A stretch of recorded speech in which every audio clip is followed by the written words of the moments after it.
Olá, meu nome é Luiz Roberto e hoje no canal Espiritismo em Pauta eu vou apresentar um vídeo para falar sobre como estudar o Espiritismo, porque vale lembrar que o estudo pela leitura de qualquer texto deve sempre ser passado pelo crivo da razão daquele que estuda, com base naturalmente na base cultural que a pessoa tem. E que é bem por isso que há obras em que a criatura, não tendo conhecimento suficiente do tema que está estudando, não a entende e conclui equivocadamente. Daí então a necessidade de se estudar em grupo.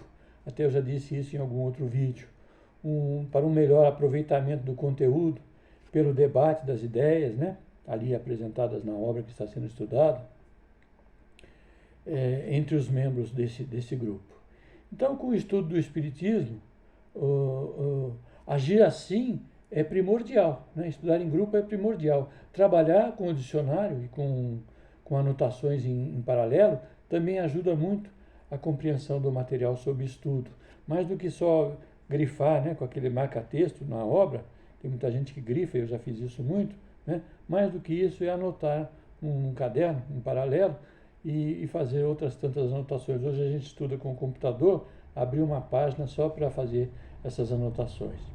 Então, é estudar pelo começo, e o começo é pela teoria, segundo ensina Allan Kardec, pois o Espiritismo é mais que uma religião, é uma doutrina, esta compatível naturalmente com os ensinamentos do Cristo Jesus.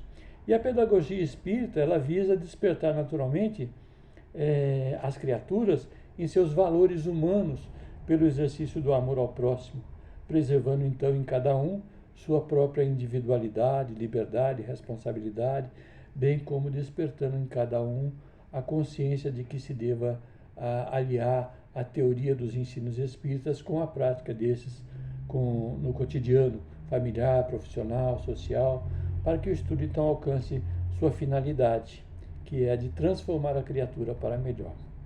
Portanto, estudar o Espiritismo é ter como propósito para si uma renovação moral integral, que alcance todos os aspectos da vida de relação da criatura intelectual, familiar, profissional, social, política, estética, enfim, né? Então, o estudo espírita não deve fugir naturalmente ao móvel da doutrina espírita, que se liga à necessidade evolutiva do espírito, que é imortal, ao estudo da reencarnação, que propicia essa evolução, ao estudo da mediunidade e da comunicação com o mundo espiritual, bem como da multiplicidade dos mundos habitados pelos demais criaturas de Deus. Estudar então o Pentateuco Espírita na ordem de sua publicação, o livro que é o Espiritismo, né? Bem como os apontamentos das edições da Revista Espírita. Allan Kardec, dando o exemplo, também estudava outras doutrinas e iniciações, recomendando que uma biblioteca espírita tenha compêndios de diversas iniciações e doutrinas. Vide lá a sua obra Catálogo Racional, obras para se fundar uma biblioteca espírita. Isso tem em PDF na internet. Põe lá, Catálogo Racional. Ele cita lá várias obras a serem colecionadas para a formação de uma biblioteca, né? O que redunda em dizer que tudo é importante para a aquisição de conhecimentos. Como dizia Paulo, tudo posso, mas nem tudo me é lícito. Usar aquilo que for lícito. Então, não deixar que o espírita estudioso não deve deixar que os preconceitos sejam óbices aos estudos, especialmente aos estudos práticos, que deve ser permeado pela razão e por critérios científicos de experimentação e observação dos resultados. E por naturais que são, né? Por naturais que são no exercício da mediunidade.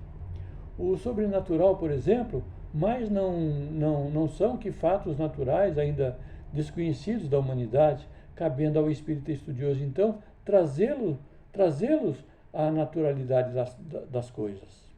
Buscar o lídimo entendimento dos aspectos basilares que sustentam a doutrina espírita, ciência, filosofia, religião, compreendendo que o aspecto científico da doutrina revela a existência e a imortalidade do espírito e a possibilidade da comunicação entre os dois mundos via mediunidade. Que o aspecto filosófico esclarece quanto às necessidades e dúvidas, necessidades e dúvidas da nossa humanidade na condição do humano, em ser imortal e buscar a perfeição, tendo como meio as múltiplas reencarnações neste e em outros mundos, bem como sobre o aspecto moral que se funda nos ensinamentos do Cristo Jesus, pelo amor a Deus sobre todas as coisas e ao próximo como a si mesmo, e tudo mais que disso possa resultar. O Espiritismo deve cunhar então em seus estudantes, ser a doutrina a um só tempo uma ciência de observação, uma filosofia que leva ao estudante à descoberta de si mesmo, e tudo calcado naturalmente nos aspectos morais dos ensinamentos de Jesus. Assim como Deus, sem qualquer de seus preceitos, ou melhor, sem qualquer de seus atributos, já não seria mais Deus, o Espiritismo, sem qualquer um de seus 3 pilares, ciência, filosofia e religião, já não mais seria Espiritismo. Então é por aí que deve nortear o espírita o estudo do Espiritismo. Curta aí o nosso vídeo, comente aqui no YouTube, compartilhe com seus amigos espíritas, o vídeo é espírita para os espíritas. E vamos adiante, sempre adiante.